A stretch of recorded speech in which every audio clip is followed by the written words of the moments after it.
আপনি জীবনে কখনো দেখে থাকবেন অথবা শুনে থাকবেন যে মানুষ যখন দুধ পান করে তার মধ্যে যদি কোনো মাছি এসে পড়ে, সে আর সেটা পান করে না, সেই দুধকে কোথাও ফেলে দেয় সে। কিন্তু ভেবে দেখুন, এখানে পরিস্থিতি একটু আলাদা হলে, দুধের বদলে ঘি থাকলে মানুষ কি করে? সেই ঘি ফেলে দেয় না, সেখান থেকে মাছিটাকে বের করে ফেলে দেয়। এটা দিয়ে আমরা কি শিক্ষা পেলাম?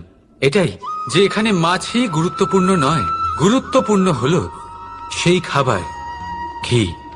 এবারে ভাবুন, দুধ আর ঘি এই দুই উৎপন্ন হয় গরু থেকে, তাহলে বেশি মাহাত্ম্য ঘিকে কেন দেওয়া হয়?